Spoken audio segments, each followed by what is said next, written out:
சுகாதாரத்துறை அமைச்சர் அவர்கள் என்ன சொல்லிக் கொண்டிருக்கிறார்கள்? போராட்டம் முடிந்துவிட்டது, அவர்கள் சென்று விட்டார்கள் என்று பொய்யான தகவலை கூறிக்கொண்டு வருகிறார். இதுவரை எங்கள் மாநில நிர்வாகிகளை அழைத்த நம்ம அமைச்சர் பேச்சுவார்த்தைக்கு அழைக்கவே இல்லை.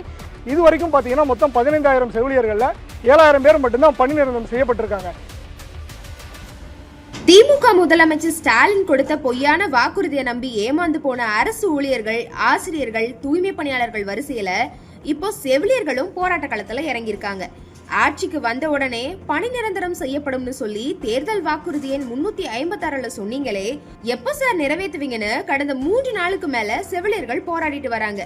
சென்னை சிவானந்தா சாலையில போராடி வந்த செவிலியர்களை வலுக்கட்டாயமா கைது பண்ண காவல்துறை நடு இரவுல சென்னை கிளாப்பாக்கம் பேருந்து நிலையத்துல இறக்கி விட்டு ஊருக்கு போக சொல்லி மிரட்டியிருக்காங்க.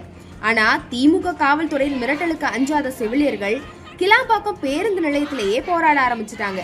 அதிகாலை 4 மணி வரைக்கும் போராடின செவிலியர்களை திமுக காவல்துறையினர் மீண்டும் வலுக்கட்டாயமா கைது செஞ்சு மண்டபத்துல அடைச்சாங்க. தேர்தல் வாக்குறுதியை நிறைவேற்றாம உரிமைக்காக போராடிய செவிலியர்கள் மீது அராஜக போக்குல செயல்பட்ட திமுக அரசு கண்டிச்சு தமிழ்நாட்டின் பல்வேறு மாவட்டத்துல செவிலியர்கள் போராட்ட களத்துல இறங்கியிருக்காங்க.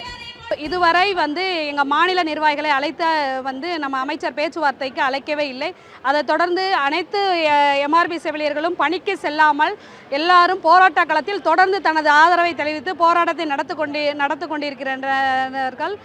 எங்களோட கோரிக்கையான சம வேலைக்கு சம ஊதியம் மேல்முறையீடு வழக்கை ரத்து செய்ய வேண்டும். அடுத்ததாக தேர்தல் வாக்குறுதியான 356 நிறைவேற்றி தர வேண்டும். அனைத்து செவிலியர்களுக்கும் காலமுறை ஊதியம் வழங்க வேண்டும். இந்த மூன்று கோரிக்கைகளும் உடனடியாக எங்களுக்கு நிறைவேற்றி தர்றதுக்கு மாண்புமிகு முதல்வர் அவர்களும் அமைச்சர் அவர்களும் களத்தில் எங்களது மாநில நிர்வாகிகளை அழைத்து பேசி அதற்கான ஆதரவை தெரிவிக்கும் வரை எங்களது போராட்டம் தொடர்ந்து நடைபெற்று கொண்டே இருக்கும்.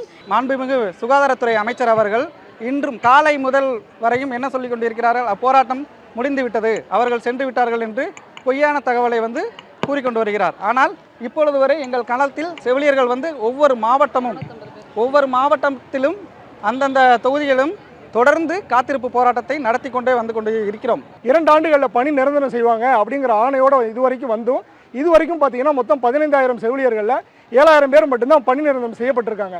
இன்னும் 8,000 பேர் பணி நிரந்தரம் செய்யப்பட வேண்டிய ஒரு சூழல் இருக்கு. தமிழக அரசு தேர்தல் வாக்குறுதியில் தொகுப்பூதியத்தில் பணியாற்றும் அனைத்து செவிலியர்களையும் பணி நிரந்தரம் செய்வோம் என்று தெரிவித்தும் 4 தேதி வரை இன்ன வரைக்கும் முழுமையாக பணி நிரந்தரம் செய்யப்படவில்லை. அமைச்சர் என்ன சொல்றாரு அப்படின்னா, காலி பணியிடம் இல்லை அப்படிங்கிறாரு. இன்னைக்கு இருக்கிற மக்கள் தொகைக்கு பார்த்தீங்கன்னா இன்னைக்கு எவ்வளவோ அரசு மருத்துவமனைகளில் பொதுமக்கள் பல்வேறு எண்ணிக்கையில் வந்துகிட்டு இருக்காங்க. அப்போ இன்னும் 11 மருத்துவக் கல்லூரிகள் புதுசாக உருவாக்கியிருக்காங்க.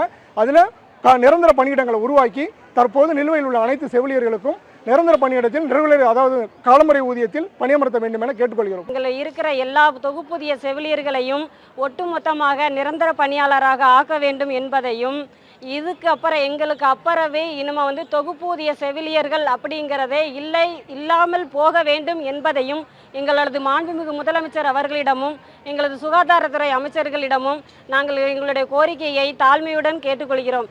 இது எங்களுக்கு இந்த கோரிக்கையை எங்களுக்கு நிறைவேற்ற வேண்டும் என்பதையும், இந்த கோரிக்கை எங்களது செவிலியர்களை அழைத்து பேசும் வரை நாங்கள் இந்த போராட்டத்தில் ஈடுபட்டு கொண்டு இருப்போம். இவராக ஸ்டாலினாக போய் கடந்த ஆட்சியில் இவங்க அந்த கோரிக்கையெல்லாம் வைக்கும் பொழுது இவர் தான் போய் உட்காந்து பேசினார் அவங்கக்கிட்ட.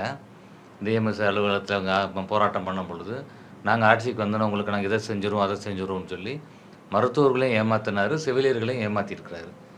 இன்றைக்கி அப்பட்டமாக அமைச்சர் மாசு என்ன சொல்கிறாரு பத்திரிகையாளர்கிட்ட, காலி பணியிடம் இருந்தால் தானே நாங்கள் நிரப்ப முடியும் அப்படின்றார். காலி பணியிடத்தை அரசு தான் உருவாக்கணும். WHO அவங்களுடைய க்ரைட்டீரியா ஸ்டாண்டர்ட் படி பார்த்தா 1000 நபருக்கு 1000 பேருக்கு ஒரு மருத்துவர், 1000 பேருக்கு 3 செவிலியர். இது பொதுவான ஒரு நியதி, WHO வகுத்திருக்கக்கூடியது. இந்தியாவில் இப்போ ஜென்ரல் வார்டுன்னு எடுத்துக்கிட்டிங்கன்னா 6 நோயாளிக்கு ஒரு நர்ஸு இருக்கணும் அப்படின்ற ஒரு இதுவும், ஐசியூவில் ஒரு நோயாளிக்கு ஒரு நர்ஸு, இது தேவை. ஆனால் இன்றைக்கி அப்படி இருக்குதா? அரசு மருத்துவமனை இருக்கட்டும், தனியார் மருத்துவமனையிலும் பற்றாக்குறை இருக்கிறது. அப்போ இந்த அரசு நினைத்திருந்தால் காலி பணியிடங்களை உருவாக்கி இருக்கலாம், இவங்களெல்லாம் நிரந்தரப்படுத்தியும் இருக்கலாம். அப்போ அதை செய்யாமல் இவர் அந்த போராட்டம் செய்யக்கூடிய செவிலியர்களை அமைச்சர் மாசு மிரட்டும் துணியில் பேசினார் அப்படின்னு அவங்களே பேட்டியில் தெரிவிக்கிறாங்க. இது மிகவும் கண்டனத்துக்குரியது. செவிலியர்கள் இப்படி போராடிட்டு வர இதுக்கு சம்பந்தப்பட்ட துறை அமைச்சரான மாரத்தான் அமைச்சரோ காலியிடம் இருந்தால்தானே பணி நிரந்தரம் செய்யப்படும்னு அலட்சியமா பதில் சொல்றாரு. காலி பணியிடங்கள் இல்லாம தான் பணி நிரந்தரம் செய்யப்படும்னு தேர்தல் வாக்குறுதி கொடுத்தீங்களான்னு மக்கள் கேள்வி கேட்டு வராங்க.